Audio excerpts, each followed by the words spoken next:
దేవునికి స్తోత్రం. దేవుని బిడ్డలైన మీ అందరికీ నా హృదయపూర్వక నిండు వందనాలు. బాప్తిస్మం ఇచ్చి యోహాను గురించి ధ్యానిస్తున్న క్రమంలో మొదటి భాగంలో మనము నేర్చుకున్నాము అతని తల్లిదండ్రులైన జకర్యా ఎలిజబెతులను గురించి. జకర్యా మందిరములో ధూపం వేయటానికి వెళ్ళినప్పుడు దూత అతనితో మాట్లాడి, దేవుడు నీ ప్రార్థన విన్నాడని, నీకు యోహాను అనే కుమారుని దయచేయబోతున్నాడని, అతనికి ఉండబోయే 7 లక్షణాలను గురించి దూత తెలియచేసి ఉన్నాడు. దీని గురించి మనం మొదటి భాగంలో నేర్చుకుని ఉండగా ఈ రెండవ భాగంలో తదుపరి సంఘటనలను మనము ధ్యానం చేద్దాం. దూత అక్కడ అంటున్నాడు 7 లక్షణములను వివరించి.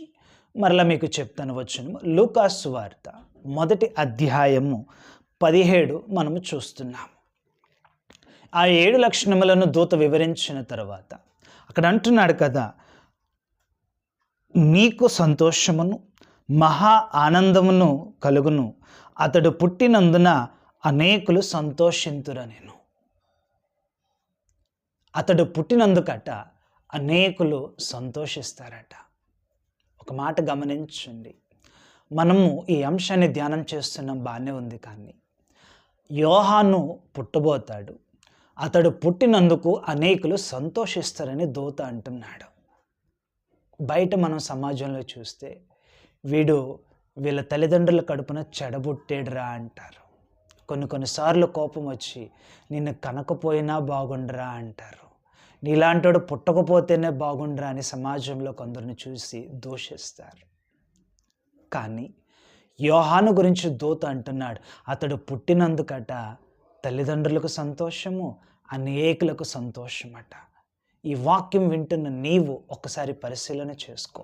నీ పుట్టుకను బట్టి, నీ జీవిత విధానాన్ని బట్టి నీ తల్లిదండ్రులు, నీ తోటివారు నిజంగా దేవుని మహిమపరిచేలా ఉన్నావా, లేక నిన్ను చూసి అసహ్యించుకునే స్థితిలో నీవున్నావా?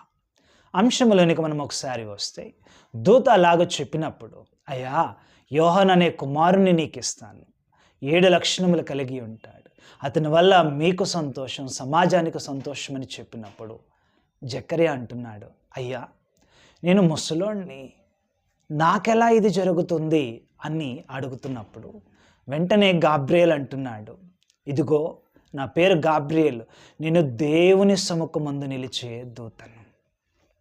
అక్కడ ఇక్కడ కాదు, ఒక సామాన్య ప్రవక్తగాను సామాన్య మనిషిగాను నేను నీ దగ్గరికి రాలేదు. నేను ఎవరనుకుంటున్నావు? దేవుని దగ్గర నిలిచే దూతని. అందున ఎక్కడ? దేవుని సముఖమందు నిలిచే దూతని నేను. అక్కడ స్వయంగా దేవుని సముఖం నుండి నీ కోసం నేను దేవుని చేత పంపబడి కిందకు వస్తే ఎవరో ఒక సాధారణ మనిషి నీతో మాట్లాడుతున్నట్లు ఎలా జరుగుతుందని అంటున్నావు? ఎవరు నీతో మాట్లాడుతున్నారు కనీసం అర్థం కావట్లేదా? ఏం వాగ్దానం నీకు చేస్తున్నా నీకు అర్థం కావట్లేదా? నీ పేరుకు అర్థం తెలుసా? జకర్యా అనగా దేవుడు జ్ఞాపకం చేసుకుంటాడు. పేరైతే చక్కగా పెట్టుకున్నావు, దేవుడు జ్ఞాపకం చేసుకుంటాడని. మరి ఏది పేరుకు తగ్గ ఆ విశ్వాసం నీలో?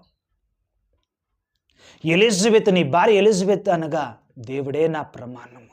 స్వయంగా దేవుడే నీతో ప్రమాణం చేస్తున్నాడు, 7 లక్షణాలు ఇస్తున్నాడు, అయినా విశ్వాసం లేదా? నీకు పుట్టబోయే కుమారుడు యోహానని పేరు పెడతావని స్వయ పేరుతో సహా నీతో చెప్తున్నాడు. ఆ యోహాను అనగా దేవుడు కృప కలవాడు. నేను జ్ఞాపకం చేసుకుంటానని, నీ ఎడల కృప చూపిస్తానని నీకు ప్రమాణం చేసి దేవుడు చెప్తుంటే ఎందుకు నీకు ఇంత అవిశ్వాసం? పోనీ చెబుతున్నవాడు ఏమైనా సామాన్య వ్యక్తి కాదే? పోనీ ప్రవక్త కాదే? దేవుని సముఖమందు నిలిచే దూత, నిత్యము పరిశుద్ధుడు పరిశుద్ధుడు పరిశుద్ధుడని దూతలు అక్కడ దేవుని పరలోకములో కొనియాడుతూ ఉంటారు. దేవుని ఆరాధనను కాదని, దేవుడు అప్పగించిన పని కోసం నీ యొద్దకు వస్తే దేవుని మాటని నీవు సందేహిస్తున్నావు. జకర్యా, ఇప్పుడు విను, దేవుడు తాను చెప్పిన మాటను తప్పకుండా చేస్తాడు. అందులో ఇక వెనుతిరిగేదంటూ ఏమీ లేదు. కానీ నీకు దేవుడు చేస్తాడు అని చెప్పిన మాటను నువ్వు నమ్మలేదు కనుక ఏ కార్యమైతే దేవుడు చేస్తానని చెప్పాడో అది జరిగేంత వరకు నీవు మోగవానిగా ఉండక తప్పదు. దేవుని దూతలకు అధికారాలు, దేవుని దూత అంటే కేవలము దేవుడు అక్కడ అమ్మ వెళ్ళి ఈ ఫలానా మాట చెప్పిరా నా మనిషి కంటే చెప్పి రావటమే కాదు, దేవుడు తన దూతలకు అధికారములు కూడా ఇచ్చాడు. దేవుని దూతలు స్వల్ప శక్తి కలవారు కారు. ఒక్క దూత అష్షూరు సైన్యంలో యుద్ధం చేస్తే 185,000 మంది ఒక్క రాత్రిలో చనిపోయారు. ఒక్క దూత దావీదు విషయంలో దేవుని ఉగ్రతను చూపిస్తే ఒక్క దినములో 75,000 మంది చనిపోయారు.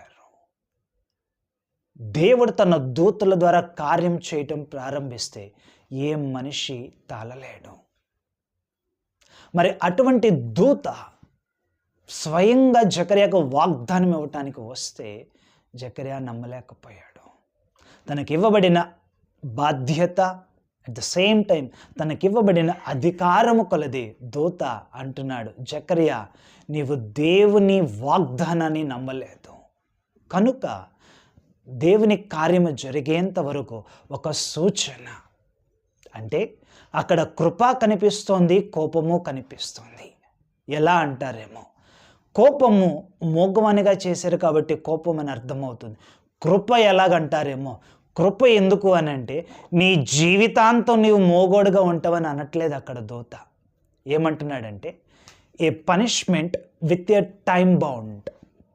నేను శిక్షిస్తాను, శిక్షింపక విడువను, కానీ న్యాయమును బట్టి శిక్షిస్తానని దేవుని వాక్యం సెలవిస్తున్నట్లు తన కోపాన్ని చూపిస్తున్నాడు, తన వాత్సల్యతని దేవుడు చూపిస్తున్నాడు. అక్కడ కోపం ఎలా చెప్పాం కదా, మగవానిగా అవుతావని కోపము. వాత్సల్యత ఎలా అంటే కార్యం జరిగిన వెంటనే మరలా నీకు మాటిస్తాను. ఎందుకంటే నా మోగవాడిని అవ్వడానికి కారణం ఇదే అని మరలా నువ్వు అదే నోటితో దేవుని నువ్వు స్తుతించాలి, సమాజంలో తెలియాలి సమాజానికి. యోహాను గురించిన 7 లక్షణాలు నీకు చెప్పినప్పుడు అతడు కుటుంబాలను కలుపుతాడని నువ్వు నేర్చుకున్నావు. అతడు అనేకులను దేవుని వైపుకు తిప్పుతాడని నువ్వు తెలుసుకున్నావు. అతడు గర్భము నుండే పరిశుద్ధాత్మతో నింపబడతాడని నువ్వు తెలుసుకున్నావు. అతడి వల్ల నీకు సంతోషం మహానందమని నువ్వు తెలుసుకున్నావు. అతడి వల్ల సమాజం కూడా ఎంతో సంతోషిస్తుందని తెలుసుకున్నావు. మరి అతని పుట్టుక అంత గొప్పదైనప్పుడు, ప్రభు దృష్టికి అంత గొప్పవాడైనప్పుడు నీవు అటువంటి వ్యక్తిని గురించి నమ్మలేదు కనుక కార్యము దానికి తగిన సూచన కూడా అదే విధంగా ఉంటుంది. కనుక వాక్యం వినుచున్న ప్రియ దేవుని బిడ్డలారా, ఈ 2వ భాగములో దేవుడు నీతో నాతో మనందరితో మాట్లాడుచున్నాడు. వారు వృద్ధాప్యం వరకు నిరపరాధులుగా తమ భక్తిని కొనసాగించారు. వారి గురించి దేవుని వాక్యం అంటుంది నీతిమంతులై ఉన్నారు అని. కానీ నిరపరాధులే, నీతిమంతులే, నిష్కల్మషులే. మరి ఏంటి లోపం అనంటే అల్ప విశ్వాసము. ఈరోజు నీవు నేను దేవుని పిల్లలమే, దేవుని కొరకు ఎన్నో శ్రమలు అనుభవిస్తున్నాం, మంచిది. కానీ ఎక్కడో అల్ప విశ్వాసంతో నీవు నేను ఉన్నామేమో, ఎక్కడో అవిశ్వాసంలో నీవు నేను జారిపోయామేమో. దేవుడు నన్ను విడిచిపెట్టాడను, ఇక నా జీవితంలో కార్యం జరగదను, నీవనుకున్న సమయానికి దేవుడు నీ జీవితంలో కార్యం చేయలేదు కాబట్టి ఇంకెన్నటికీ జరగదని నీవు ఒకవేళ అనుకుంటున్నావేమో. ఈరోజు ప్రభు ప్రేమతో నీకోసమే ఈ మాటలు తెలియచేస్తున్నాడు. దేవుని కార్యాలు నువ్వు అనుకున్నప్పుడు జరగటం కాదు. He is the master mind of everything. ఈ మాట నువ్వు మర్చిపోవద్దు. నీవనుకున్న సమయం కాదు, ప్రతి దానికి సమయం కలదని ప్రసంగి 3:1 భక్తుడు చెప్పినట్టు నీవు ఆశిస్తున్న ప్రతి దానికి దేవుడు ఒక సమయాన్ని నిర్ణయించాడు. నీ క్యాలెండర్, నీ టైమింగ్ ప్రకారం అది నీవు ఆలస్యం అనుకుంటున్నావు, కానీ దేవుని టైమింగ్ ప్రకారం it is at the gun shot time. దేవుడు నిన్ను మర్చిపోడు, దేవుడు నిన్ను విడిచిపెట్టడు. అవిశ్వాసం రానివ్వద్దు. విశ్వాసము కలిగి ఉండు, నిరీక్షణ కలిగి ఉండు. దాని సమయమున దేవుని కార్యమును నీవు చూచుదువుగాక. ఆమేన్.